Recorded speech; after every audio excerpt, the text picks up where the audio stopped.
माता सीता जी का जीवन चरित्र आप लोगों ने सुना होगा। सीता जी जब विवाह योग्य हुई थी तो महाराज जनक जी ने सीता जी के विवाह के लिए स्वयंवर रचा, धनुष यज्ञ, और घोषणा कर दी कि जो धनुष उठाएगा वही सीता का पति बन सकता है। ये कथा आप सबने सुन रखी है। अब धनुष उठाने के लिए कई सारे बड़े बड़े वीर पुरुष भी आए, राजा भी आए, असुर भी आए, राक्षस भी आए। सीता जी को जब इस बात का पता चला कि इतने लोग मेरे से विवाह करने आए हैं और ये धनुष किसी राक्षस से उठ गया तो मुझे तो राक्षस की पत्नी बनना पड़ेगा। और एक दिन पहले ही सीता जी ने पुष्प वाटिका में भगवान राम के दर्शन किए और मन ही मन राम को अपना पति मान लिया। विचार करने लगी कि मन से पति राम को मान चुकी हूं, अब अगर धनुष किसी और से टूटा और उसे मुझे अपना पति बनाना पड़ा तो मेरा तो पतिव्रत धर्म ही नष्ट हो जाएगा। ऐसा विचार करके दुखी सीता जी अपनी मां के पास गई। बेटी अपना दुख मां को ही बता सकती है। और मां के पास जाकर के कहा, मां ये धनुष यज्ञ क्यों रखा? मैंने तो मन ही मन स्वप्न में भगवान राम को अपना पति बना लिया है, ये धनुष किसी और से टूट गया तो क्या होगा? मारवाड़ी भाषा में बड़ा सुंदर पद लिखा है इस प्रसंग को लेकर के। ओ जी मासा मारी धनुष स्वयंवर था क्यों राख्यो सा। ओ जी मासा मारी धनुष स्वयंवर था क्यों राख्यो सा। सपना में माने परण्या श्री दशरथ लाल। सपना में माने परण्या श्री अवध कुमार।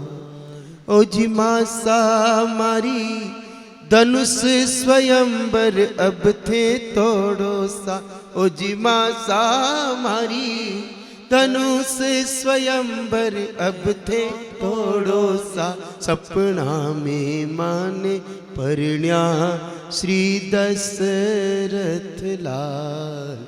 सपना में माने परण्या श्री अवध कुमार।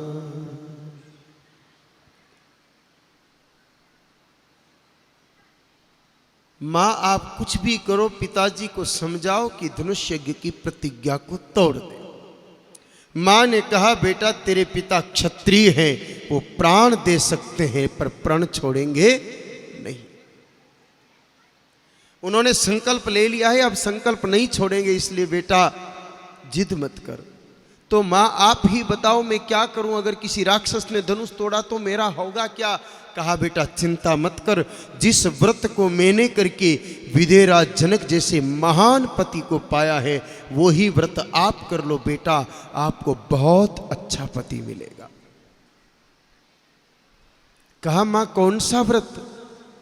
कहा, बेटा जब मैं बहुत छोटी थी एक बार हमारे गुरुदेव घर पर आए। गुरुदेव ने लाड से मेरे सिर पर हाथ घुमाया तो मां ने मेरा हाथ गुरुदेव के सामने कर दिया। कहा, देखो ना बेटी को पति कैसा मिलेगा। माताओं को ये बड़ा लफड़ा रहता है, कोई भी बाबा जी मिले तो सबसे पहला प्रश्न यही कि बेटी को पति कैसा मिलेगा। हालांकि बेटियां माताओं पर आरोप लगाती है कई बार कि माँ तो फर्क करे, बेटा ने चोखो राखे, मने चोखी को नहीं राखे। लेकिन हकीकत कहे ना, बेटे को तो दिखावे वाला प्यार करती है माताएं, असली प्यार तो माताएं बेटियों से ही करती है। मैंने कई माताओं को देखा है, घर में जरूरत 5 किलो अचार की है तो 8 किलो डालेगी और फिर बहू से छुपा के 3 किलो पैक करके पूना बेटी के यहाँ पहुंचा देगी। सच है ना भैया? बेटियों के प्रति माताओं का प्रेम बहुत गजब का होता है, बस छुपा हुआ होता है, प्रकट नहीं होता है। क्योंकि बेटे से थोड़ा माल लेना पड़ता है ना, इसलिए उधर दिखावा करना पड़ता है।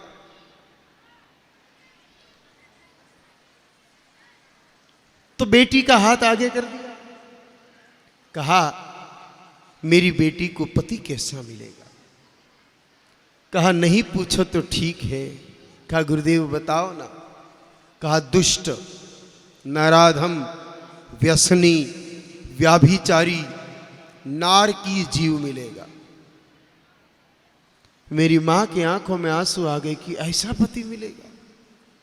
रोने लगी तो रोते हुए गुरुदेव ने देख के कहा तू चिंता मत कर, इसकी किस्मत में तो ऐसा लिखा है, लेकिन अगर तेरी बेटी धेनु गौरी व्रत करे तो इसको अच्छा पति मिल सकता है। मेरी माँ ने वो पीरी विधि सुनी। मैं जब बड़ी हुई तो वो विधि मुझे बताई, मैंने उस विधि का पालन किया। बेटा मेरे मुकद्दर में तो महापापी पति लिखा था, लेकिन उस व्रत की शक्ति से विदेहराज जनक जैसे महान पति को प्राप्त किया है। बेटा आप भी वही व्रत करो, आपको उत्तम पति मिलेगा। माता सीता जी ने वो व्रत किया और इतिहास साक्षी है, मर्यादा पुरुषोत्तम प्रभु श्री राम उनको पति रूप में प्राप्त हुए।